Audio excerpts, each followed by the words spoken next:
All right, let's get into the court side of this because we got actual video footage.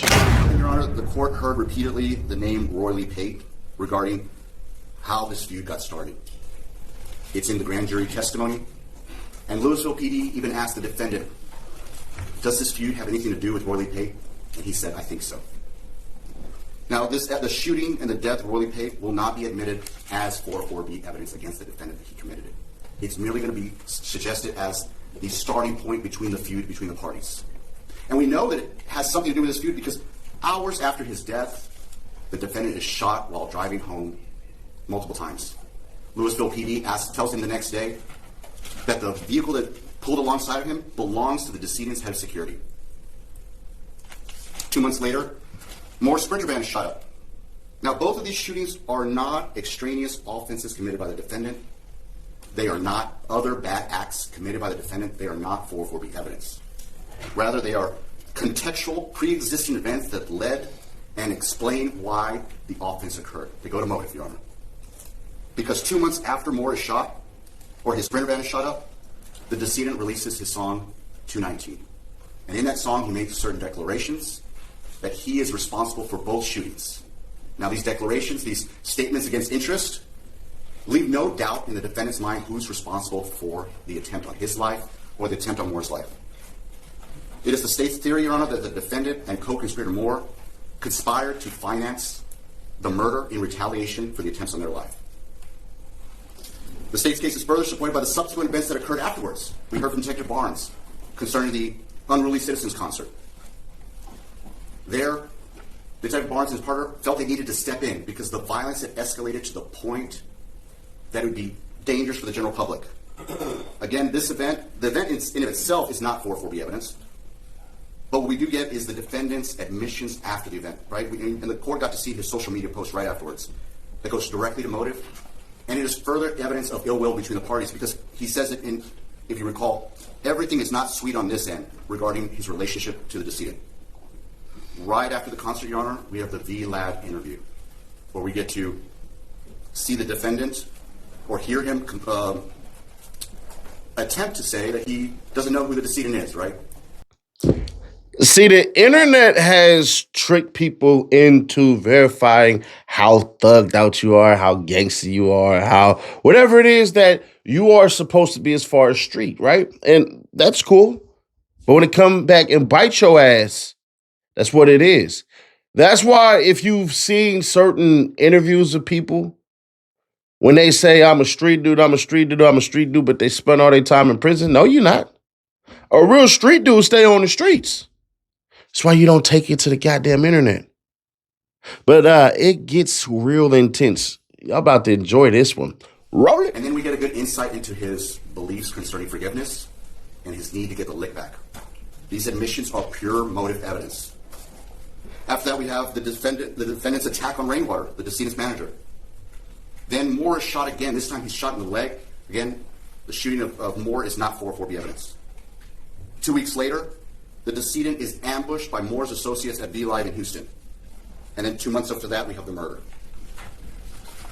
This timeline event goes directly to 3836 evidence about the prior relationship. It's contextual evidence concerning an ongoing feud, Your Honor. And it goes to show the motive of the parties. And the jury should be entitled to know what transpired before. And the state has a great need to show its case on motive, as well as to corroborate some of its witnesses' testimonies. Since the majority of this evidence is not 404B evidence, the state plans to introduce most of this evidence contemporaneously with state's witnesses as they testify to the charged offense. And when we look at, ultimately, the amount of evidence that's going to be produced concerning the feud, it will be negligible in comparison to the amount of evidence that we're going to put on concerning the murder. Your Honor, this evidence, the feud evidence, is not unfairly prejudicial. Regarding the rap music, no Texas court or federal circuit court has ever drawn a bright line concerning rap music. The CCA in Hart and almost every federal circuit court, but I cite to the Sixth Circuit in Stuckey, recognize that rap music is highly prejudicial. But despite that recognition, they still conduct a 4-3 analysis. Your Honor. In my recent filed response, I cited to 2 recent cases. There are only 2 cases from Texas since Hart. It is Brown and Williams, Texarkana and Fort Worth. Both of these courts adhered to a part, recognized that rap music is highly prejudicial, but still conducted their own 4-3 analysis. And in those cases, their lyrics were found to be more probative than prejudicial. While we don't prosecute individuals for rapping about music, Your Honor, in a murder prosecution, the lyrics can be probative where they speak to the murder, the feud, the party's motives. You heard from Detective Barnes, lyrics do not drive his investigation. It's his investigation that leads him to the lyrics.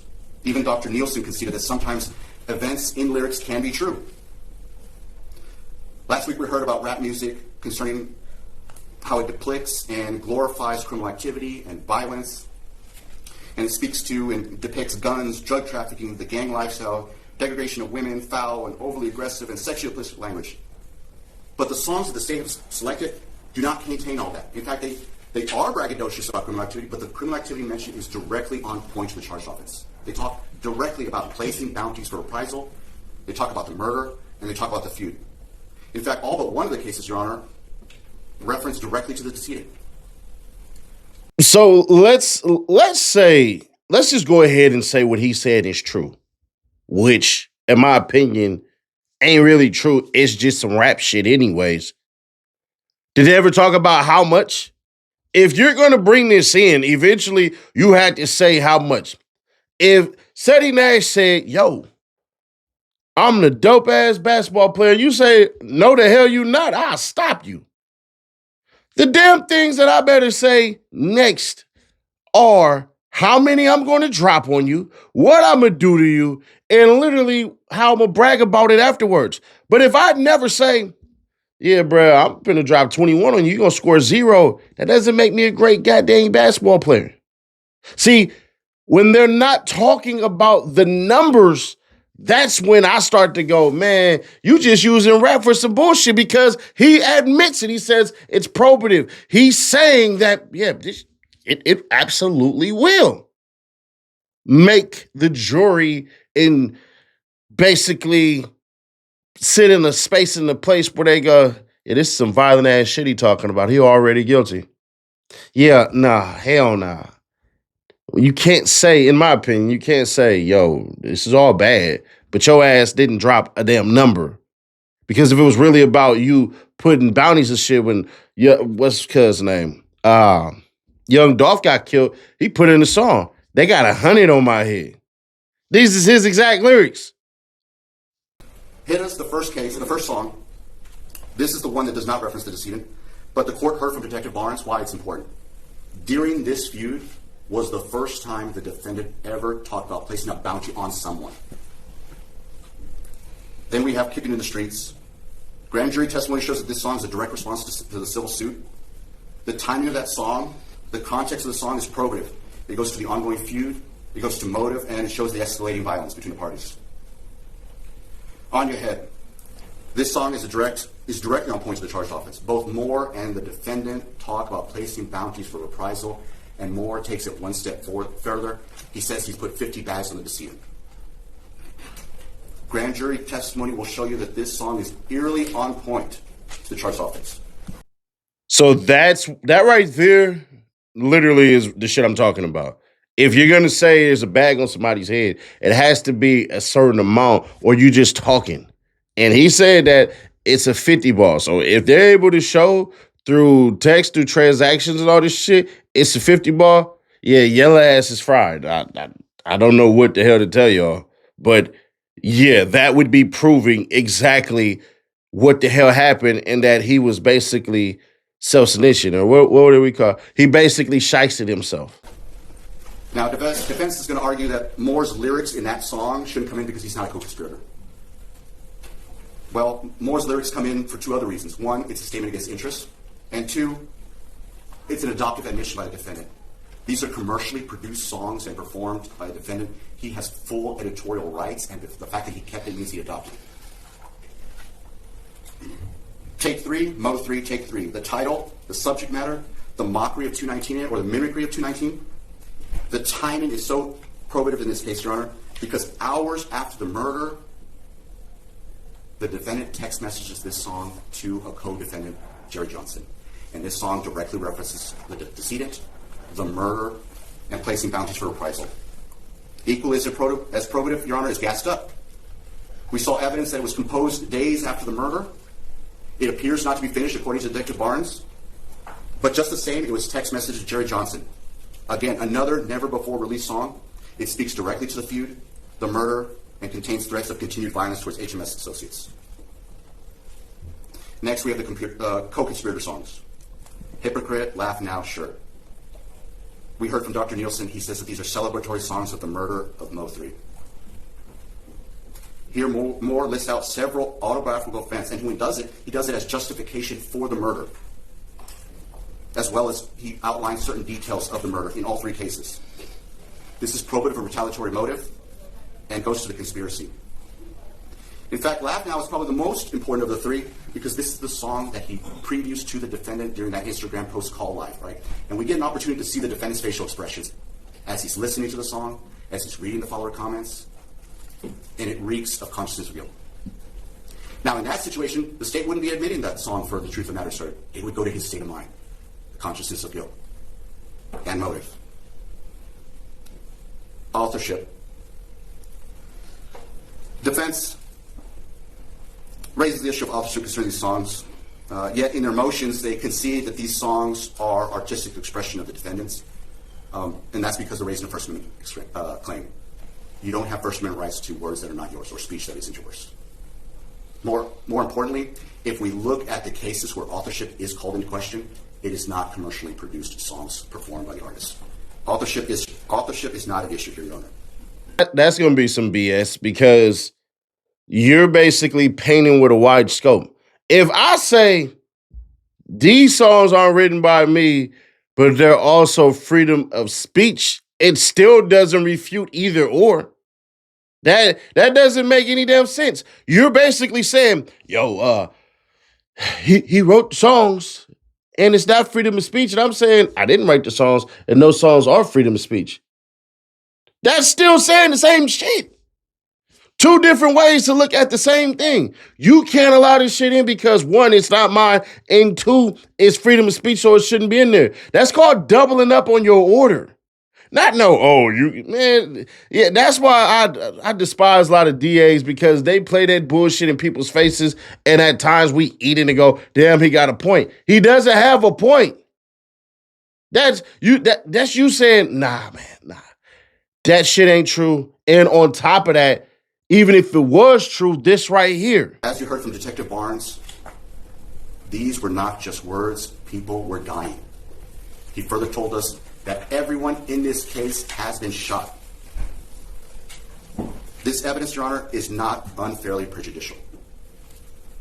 Your Honor, the state is going to ask this court deny the defendant's motion in limine and allow the jury to hear the full story, to understand the motivations between the parties, and to understand what transpired that led to this murder. Thank you. To me, you only made a case about maybe one or two songs. You only made a case for one or two songs at max.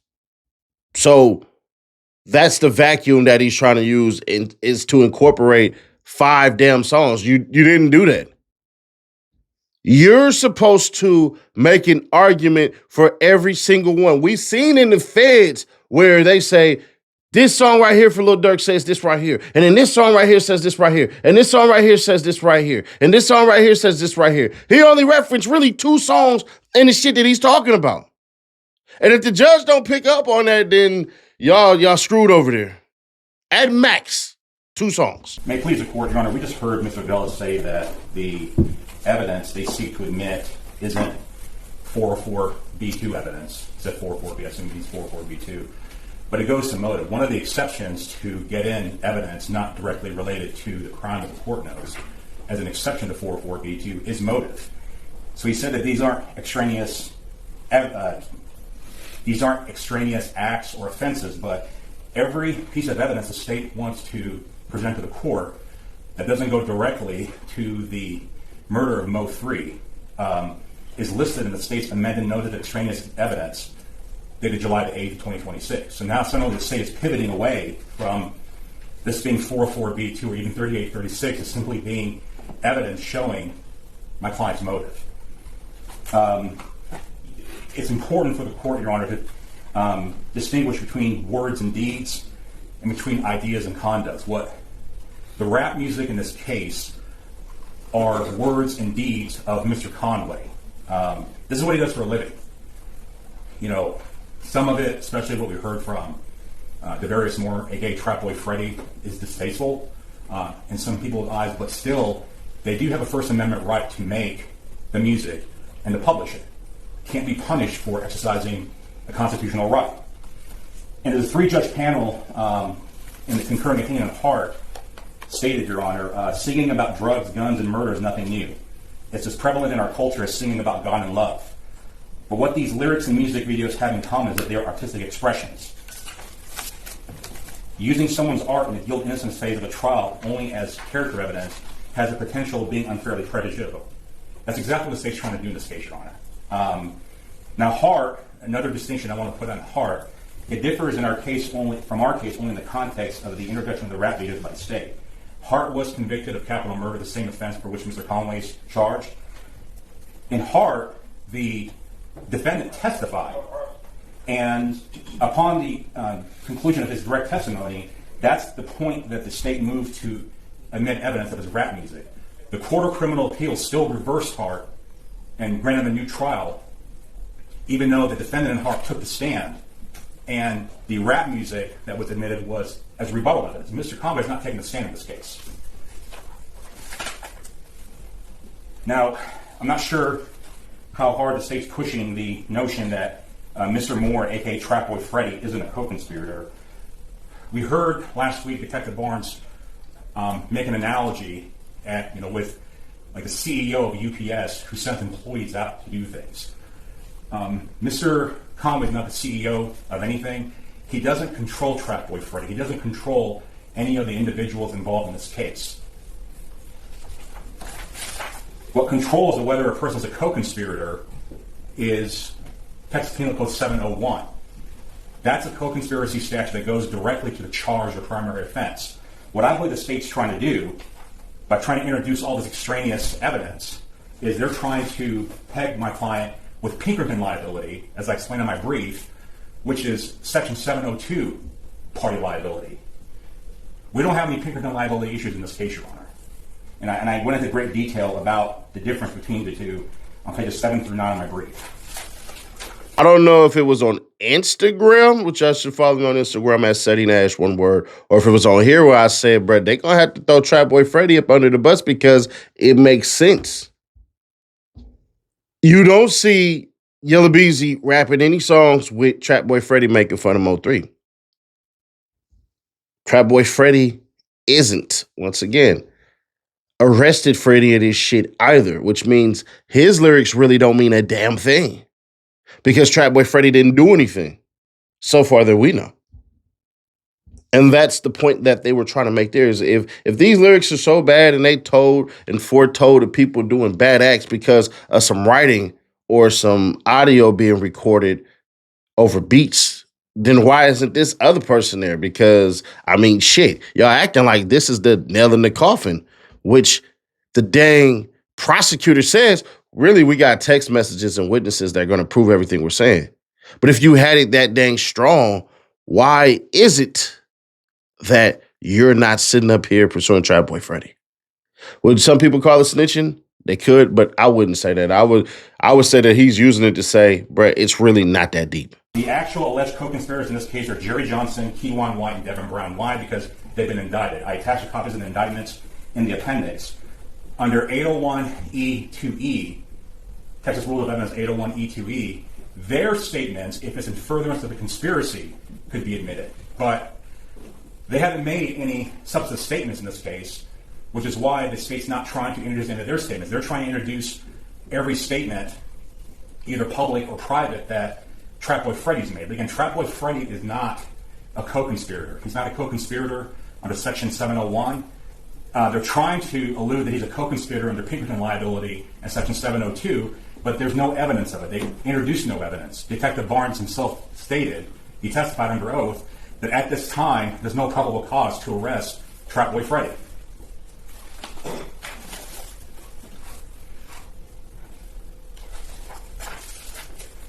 And we keep hearing about a conspiracy and the state's attempt to introduce songs and statements made after Mo 3's murder. The law is clear, Your Honor, as I point out on pages 11, 12, and 13. The alleged conspiracy in this case ended on November 11, 2020 at about noon when Mo 3 was murdered. Nothing said or done after that is evidence of a conspiracy unless it's for concealing the alleged crime. Now, does the state allege that anyone involved, whether as an actual or alleged co-conspirator, did anything to conceal? No, the state is alleging the opposite. That they didn't just conceal it, they did the opposite. They sang about it. They went public about it.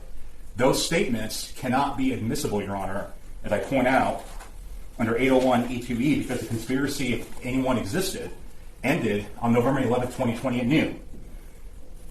And further, there's a lot of case law on this that I pointed out on page 13 of my brief. The statements made by the various individuals in this case through rap music or through Instagram posts or Facebook Live posts, they're not in furtherance of a conspiracy, Your Honor. They're inadmissible hearsay, and what they are is, there are four types of statements that numerous Texas courts and published opinions have stated are not in furtherance of a conspiracy. Listed on page 13, the first one are casual admissions of culpability to someone the defendant had individually decided to trust, mere narrative descriptions, mere conversations between co-conspirators, and puffing or boast by alleged co-conspirators. Now, this case has a lot of puffing, it has a lot of boasting, but that's all it has. Those statements specifically are not admissible as statements of co-conspirators. It's funny how, in one hand, there's all these allegations about people snitching and all that, and the lawyer for Yella Beezy say nobody has any statements that's tying Yella Beezy up to it and all of this stuff, which is pretty damn interesting. That means to me, the evidence that they have is pretty damn bad. Because you're either going to hear from somebody that knows him real well and can show all of this shit, or a middleman who got paid from Yella Beezy to pay these cats, or whatever the hell the case may be. But also, too, and he's basically laying out like, bruh, they're talking about a lot of this shit that happened afterwards and all this shit. Well, that ain't a real good argument. Because they're basically saying, the prosecution saying, he's rapping about how he got this shit done. You can't make that goddamn argument. That argument doesn't make sense. But then again, we'll see. Because that part, I thought that was a bad argument. I'm gonna be honest. That's a bad argument to me. You're saying that these cats wouldn't write songs about how they got away with it? Shit, yeah, right. I'm sorry. I would have been hit the road, Jay. And don't you come back no more, no more, no more, no more. Next, Your Honor, we heard Detective Barnes make a comment that Mo 3's interview with Cam Capone on April 6, 2019, which was a little over 18 months before his death, was as close to a dying declaration as we can get. I asked the court to order the state to instruct Detective Barnes that he cannot say dying declaration. That was not a dying declaration, Your Honor. A dying declaration is controlled by Rule 804b2. And one of the important aspects is that the declarant must have realized that he was at death's door. Now, we don't know exactly, obviously, what was going through Mo 3's mind. Detective Barnes speculated and said that, well, he, had a general bad feeling that, he might get hurt in some way sometime in the future. But we don't know what else type of conflicts Mo 3 was into. He was a rapper. He was a provocative rapper. The evidence shows that he manufactured the beef, largely manufactured the beef, with Mr. Conway for commercial purposes. That's, we heard from Dr. Nielsen, that's what these individuals do. They make up beefs, they manufacture them to cause controversy. Why? Because, Your Honor, controversy sells. An uncontroversial, friendly person usually isn't an interesting person. In our society, especially with social media and music, it's the edgy person, the person who says, say crazy things sometimes. That's the person who's interesting. That's the person who draws attention to himself. That's the person that people will pay to listen to. Now, the Texas case is relied upon by the state that Mr. Bella mentioned, Williams and Brown. First off, both those cases, Your Honor, were unpublished. They have no presidential value. I just want to point out two brief issues with each case that I think are most relevant. In Williams, Your Honor, one witness testified that they had made between 8 to 12 rap songs about the murder. So in Williams, Your Honor, during the trial, the state put a witness on the stand who testified that he was either there or he helped the defendant make these videos or write the lyrics for these videos between 8 to 12 that discuss specific facts of the murder. We don't have anything like that here. What we have instead is Detective Barnes speculating about what the meaning of the lyrics are, which, as you heard Dr. Nielsen say, that just isn't possible, because then you would have to assume that Detective Barnes can get into the heads of the rappers, which of course you can't do. And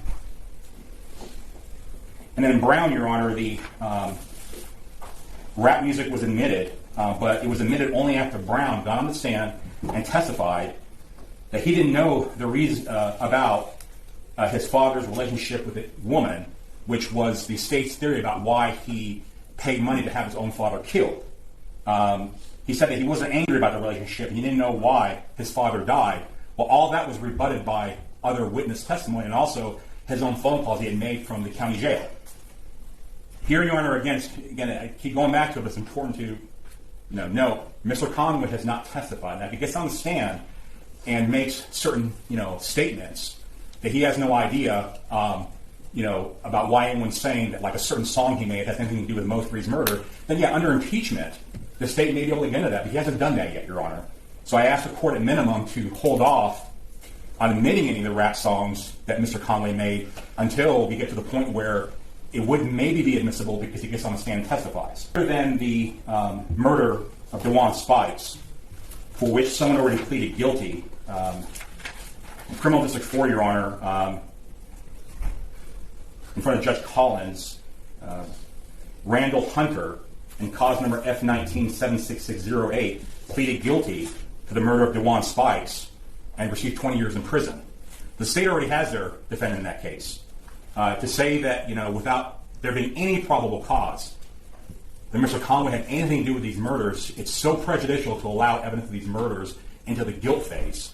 Because again, there's no evidence that Mr. Conway had anything to do with it.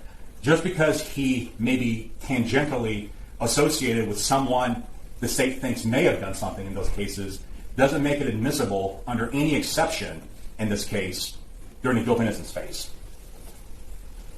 And then, you have the September 1920 shooting at V Live in Houston where Mo3 was doing a show. In that case, as Dontavius Davis was shot in the head, Davis was one of the ones who ambushed Mo3.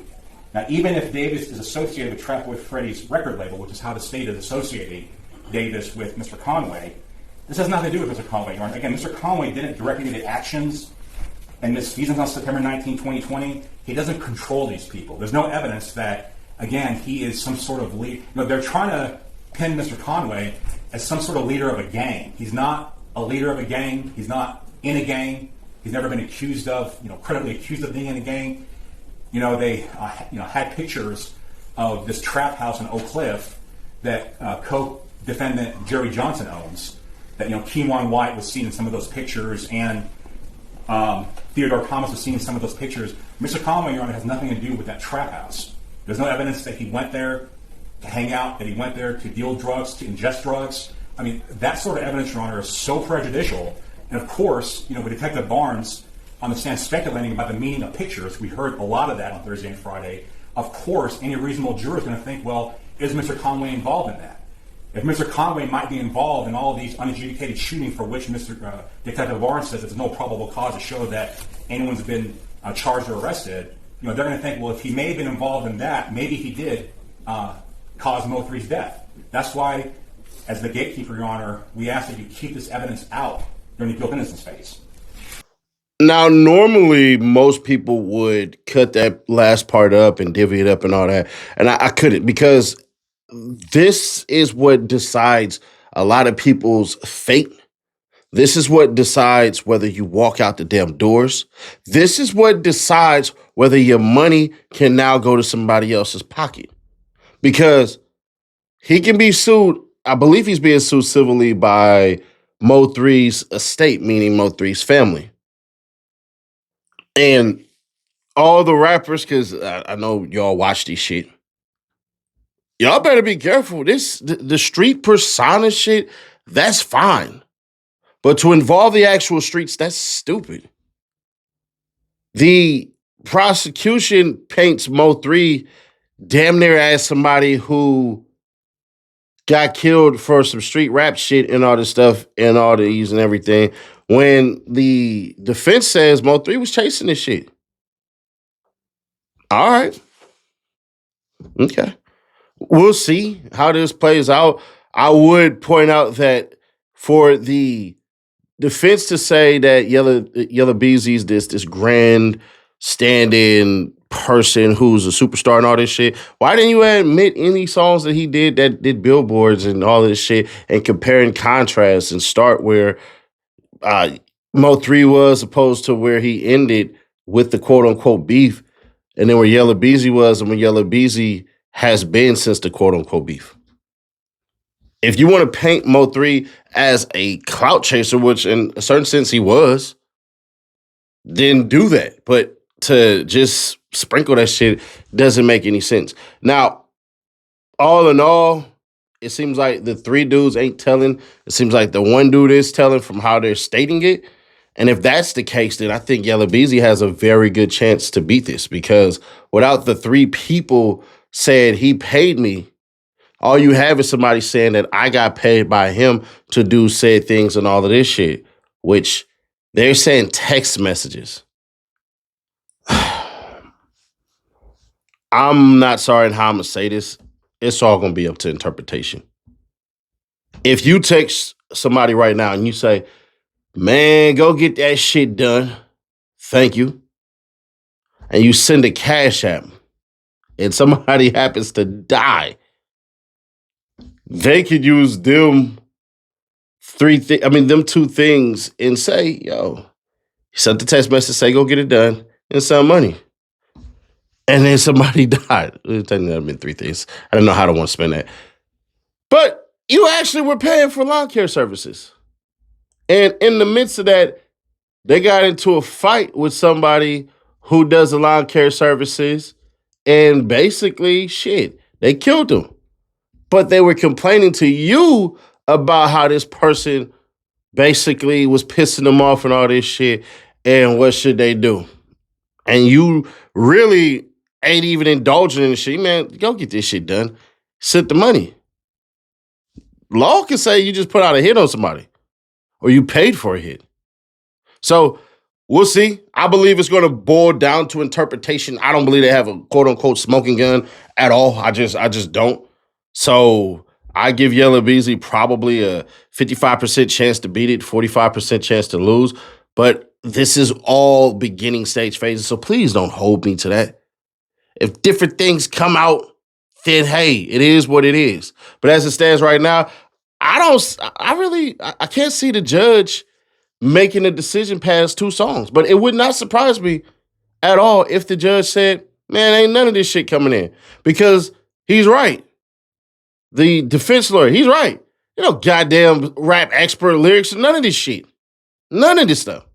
And for you to say you're going to do your homework and investigation off of YouTube, you ain't a good goddamn anything if you're saying that. You're just not. You're going off of YouTube videos, bro. Do you know YouTube videos are subtle manipulation tactics for somebody who is likable to somebody who isn't? When y'all watch this dang channel, I get accused all the time of I get accused all the time of being a Lil Durk fan, even though I literally listen to more YoungBoy music than anybody, but whatever the hell. But I'm saying I haven't seen any of this shit. Right? Now everybody's coming around saying, shit, Durk actually is coming home. The question then becomes, was I a fan? Or did y'all dislike Lil Durk anyways and believe the persona that he put on that he did all of this shit? And that's what it boils down to. Likability, believability, and bias. But y'all, let me know y'all thoughts on this one. Next video that we will be doing, it will be the Nolan Wells autopsy video. Because they said a whole bunch of nothing, but they said a little something.